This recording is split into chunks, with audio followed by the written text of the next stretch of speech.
Welcome back from the break. This is the pulse. Now, let's take you to the Volta region now because the whole municipal assembly has carried out a demolition exercise at the whole Bankoy and part of SDA areas in response to the flooding situation in the municipality.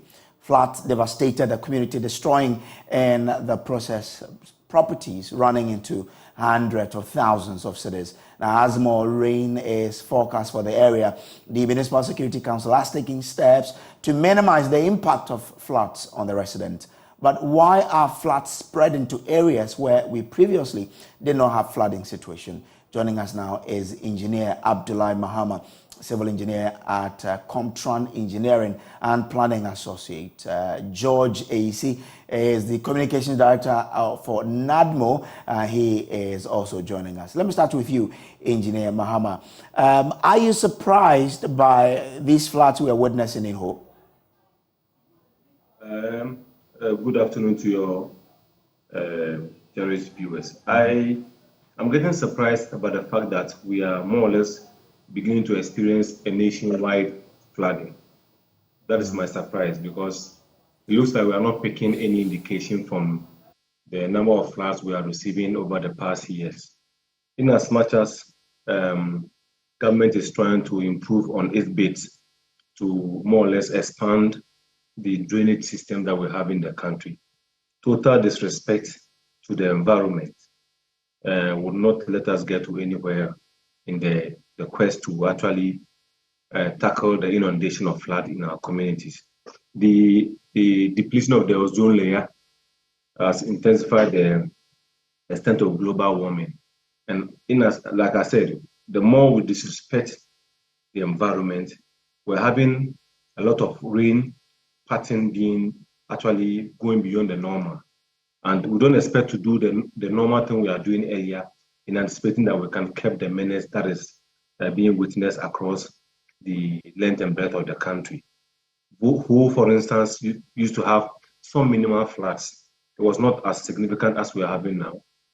Similar to other like Volta, Eastern region, Volta, Central, and now Western region is also receiving the same kind of floods. And so the assemblies are supposed to put in a lot of effort than what they are doing. I'm just being told by yourself that the whole municipal assembly or the region in its entirety is demolishing buildings which are found within the right of way.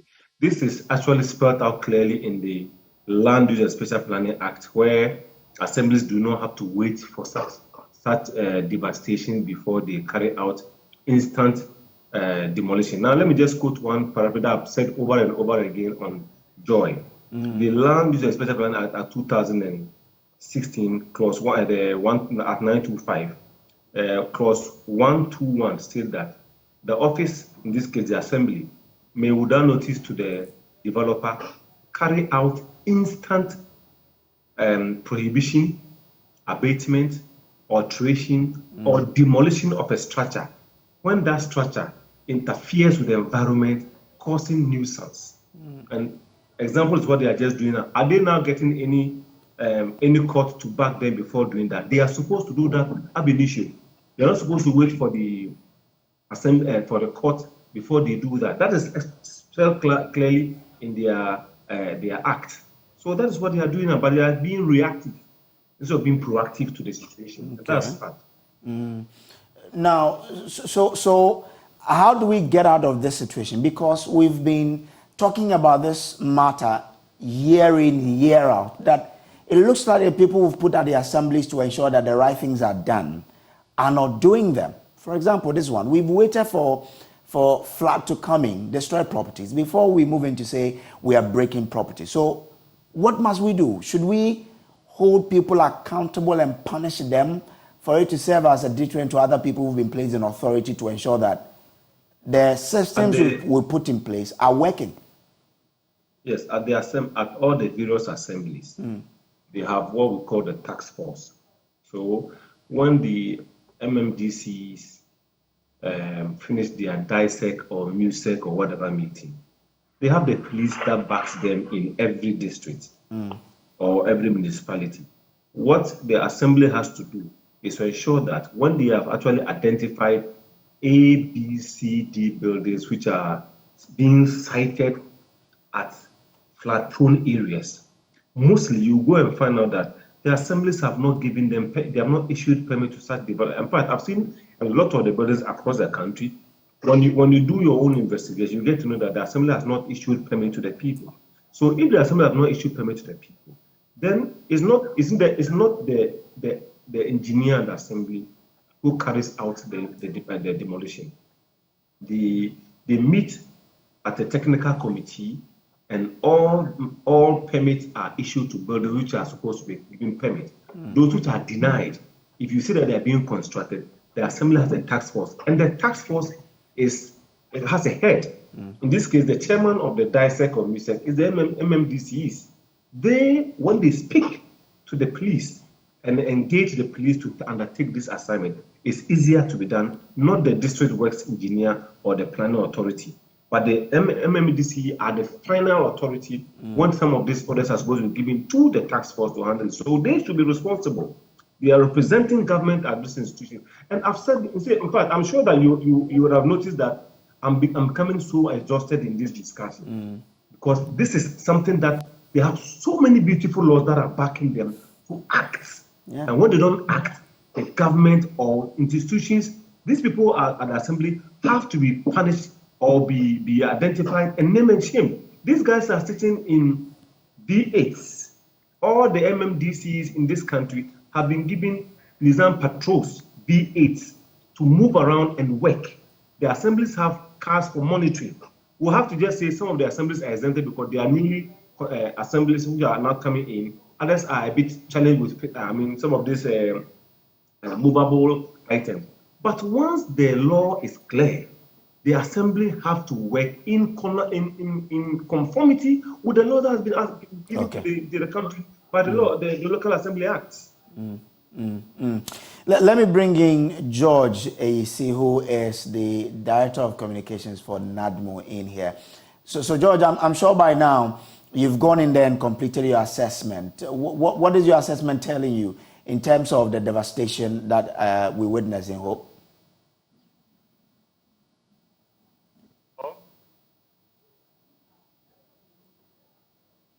Hello? Yeah, George, we can hear you.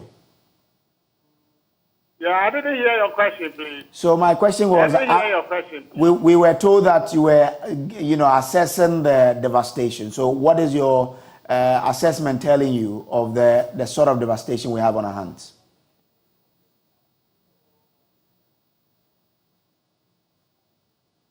Assessing all that I want to find out from you is, what have you gathered about the flooding in Hope?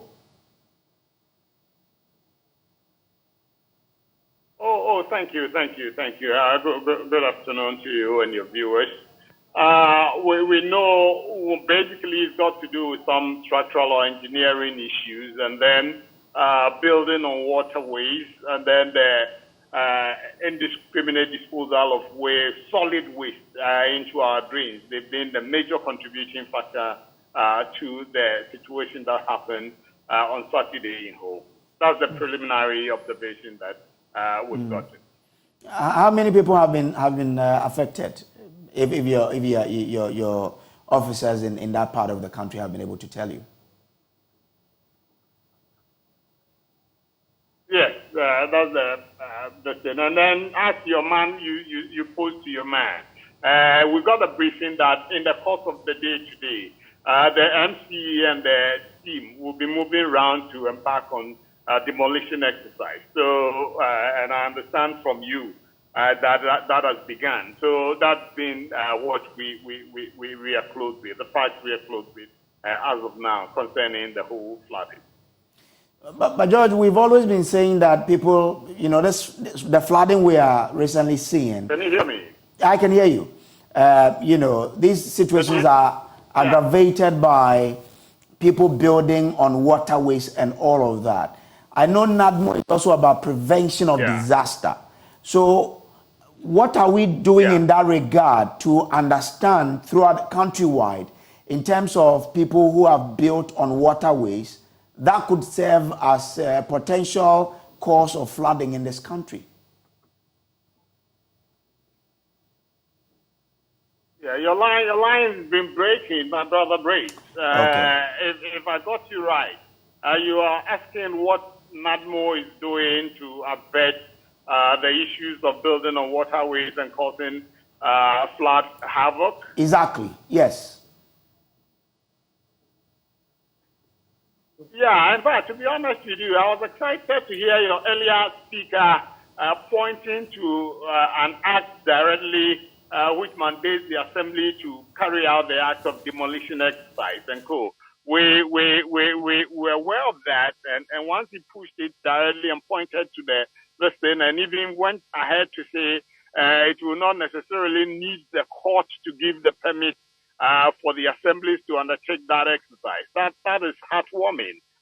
Even though then it tells that there's an existing law that can stop these unfortunate situation from continuing. And as does this, we as NADMO ought to continue to work in partnership with the assemblies, especially the engineering department and then the planning department, so that when we identify that structure A, structure B is on waterway, that we move ahead to pull them down. You remember about 2 or 3 months ago, the regional minister instructed NADMO and some other officers of the assemblies to go ahead and pull down some structures built at Ramsey sites and so. I think that is the way we need to henceforth act on, because there are laws that are protecting. And since NADMO is also working at the assembly, we'll be working in partnership with the engineering department and then the planning department to undertake this going forward. You say that we will be working. The rains are about setting in. If we are now going to work, then obviously the rains will consume people. Why haven't we been able to work or act to ensure that these things are cleared off the way so that when the rains come, we know that people can sleep in peace? Yeah, Brave, you know, officers are cautious of the position of the law. And so if you are going to act, you must be seen to be acting within the remit of the law. And so if you don't do that, and you go to infringe, you pull down structures, and you've not gotten the solid ground on which you are undertaking that exercise, you, the officer, you are likely to be in some difficulty. And so you must be sure of the position of the law, and then you undertake that. And it's a continuum. It's not going to be just one day issue that it should have been done before. Yes, if we had done it earlier, that would have been better. But it doesn't mean we should stop at this point. We need to collaborate and continue to exercise our authority to ensure that the majority of the people living in any given area are safe, than just one person coming to pull up a structure or waterway, and then the whole situation changes in that whole enclave. It's not going to argue well for us. So let's see how we can work as a team going forward. It doesn't mean also that the situation, everybody is going to be worse. No, because we do the deserting and continuous dredging, and then we continue to engage people within such communities on what to do when the rains come in. And so, yes, once they pay heed to the advice and the instructions from Meteo, NADMO, and all other authorities, we will be sure that their lives, their safety will be guaranteed whilst we continue to implement what we need to do to ensure our holistic safety in any community. In the last 1 year, what have we done in this regard in trying to prevent flooding? Not dredging of drains, but making sure that structures that are in waterways that could cause flooding have been removed. You say that you have to work within the law. We understand. Within the last 1 year, what have you done in that regard? That's what I told you. We keep saying that, we work in partnership with the people mandated by law to do that.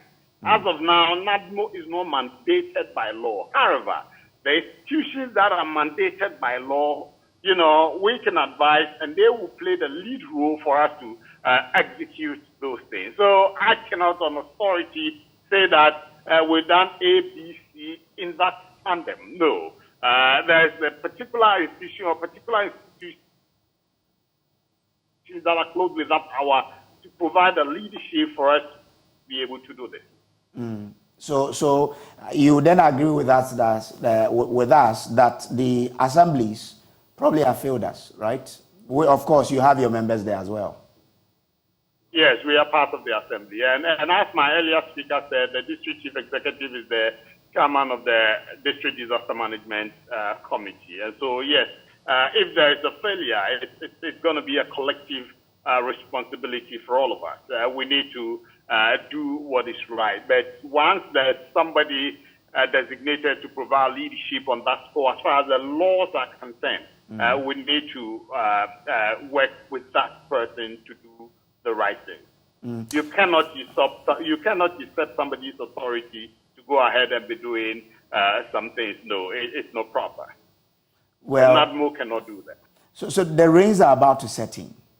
Already we've seen in Ho, people have had their properties destroyed. But the law is also empowering some of you to deal with these issues so that people can have their peace of mind whenever it rains. Now they've lost their properties. What must happen? Yes, what must happen is what the chief executive and his team at Ho have decided to do. That's a good step in the right direction. And those who have lost their properties and whatever support we can give them, we need to do what we can to support them and get back on their feet. That is the temporal support that can be given them. As far as the rehabilitation of the food structures that have collapsed are concerned, that's a different ballgame. So what support do the people need now? I'm sure your people in the Volta region have sent in a report. What kind of support do they need, the victims? Well, I'm yet to read. The initial one that I got in the morning for engaging the media is I'm yet to read the full report to get engaged here to see whether the full report has been sent. I've not gotten that one yet. Once I get it, we'll get to know what.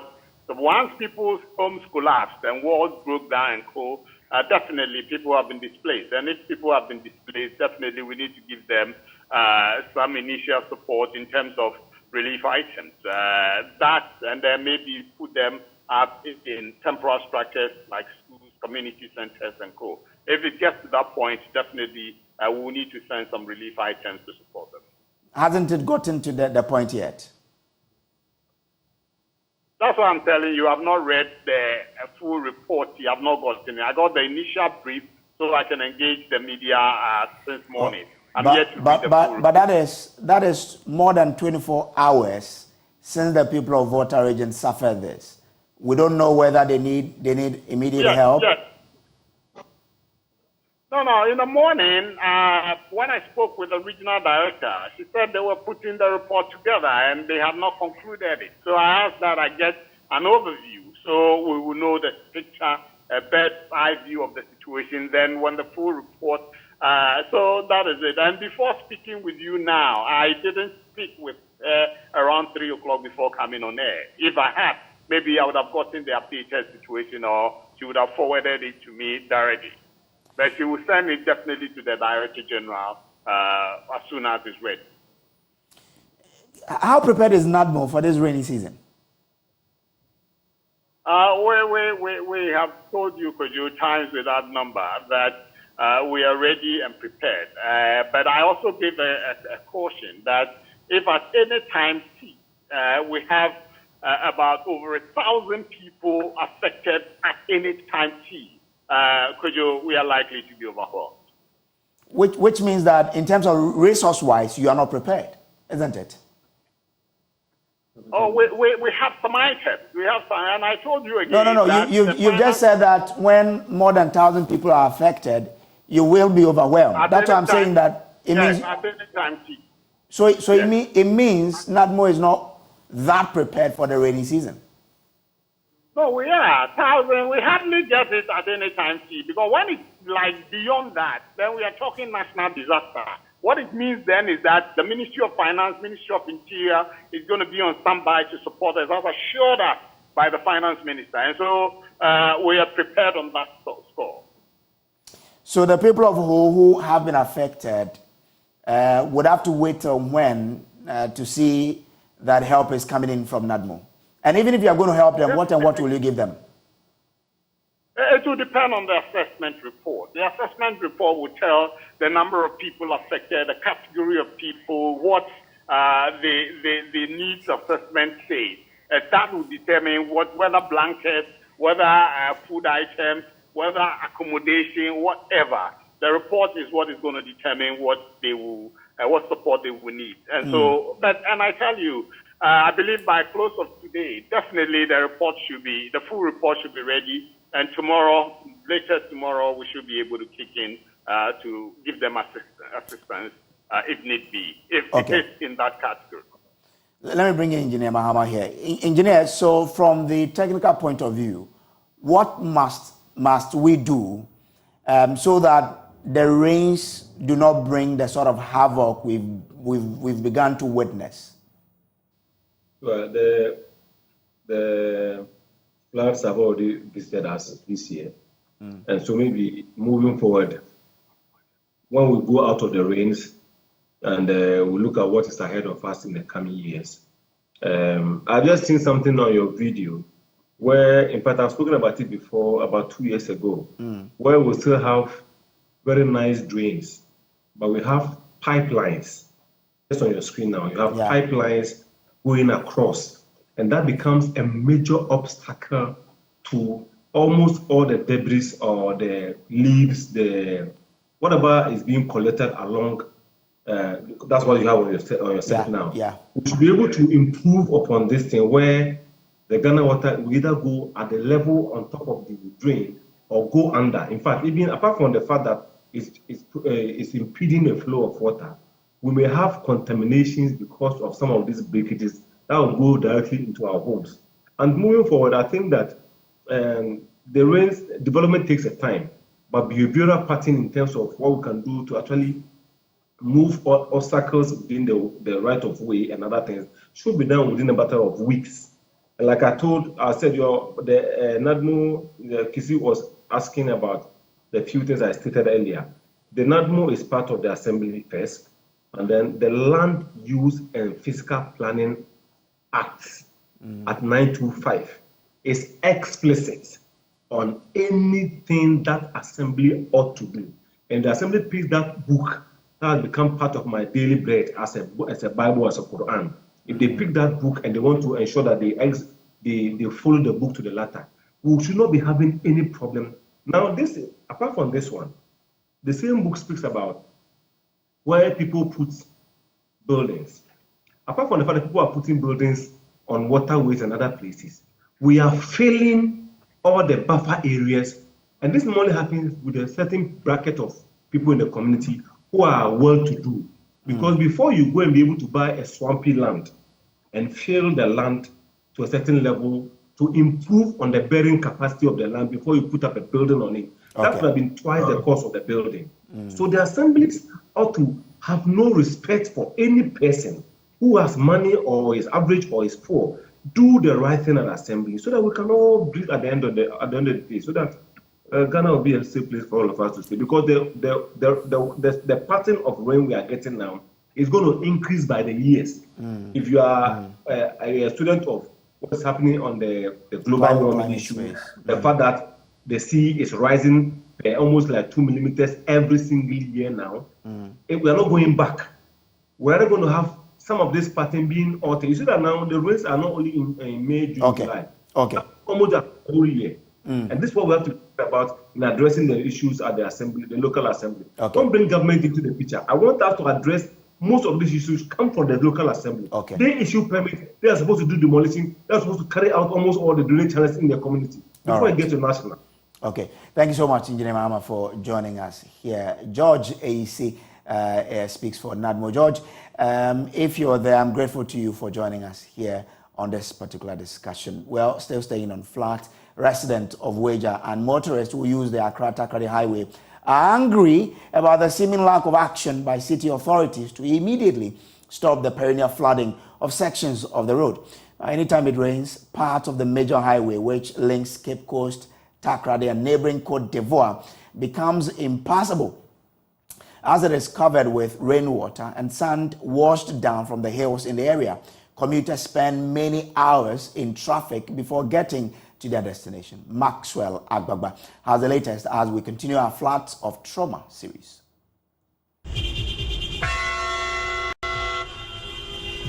It is just minutes after torrential rains here in the Greater Accra region. The usual chaotic scene is back on the Weija-Atala section in the area close to the toll booth on the Accra-Takoradi Highway.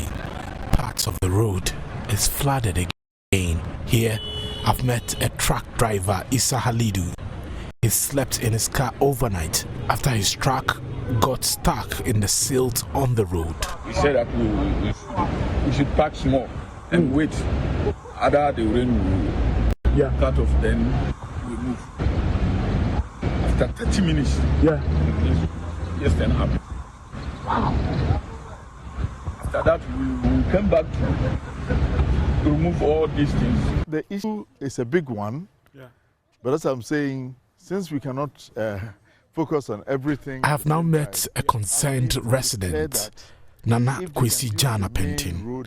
He's always on the edge anytime he's not at home and there are signs of rain. He's befuddled how a major road like the Accra-Takoradi Highway will be left to get flooded anytime it rains without any intervention from city authorities. The experiences people go through here are just horrid. When it rains a little, it just has to drizzle. It brings huge traffic, but that is just the beginning. That traffic, even after the rain, continues because there's a pile of sand that comes from up the hill, because the problem is that clearly, I'm not an expert, but you don't have to be an expert to see that it's a very unstable kind of area in terms of the soil and the land and everything. So every time it rains, there's this huge erosion, and it brings boulders and rocks and gravel and everything, and it takes weeks to clear. So what we suffer on the day of the rain is just the beginning of the story. What is worse is that what people probably don't realize is that this is not a local, just a local issue, a local problem. This road that we are talking about serves as the entry point to Central Region, of course, to the Western Region, to Western North, and of course to Côte d'Ivoire and beyond. And a lot of the economic wealth of this country passes through here to Takoradi Harbour and all other places.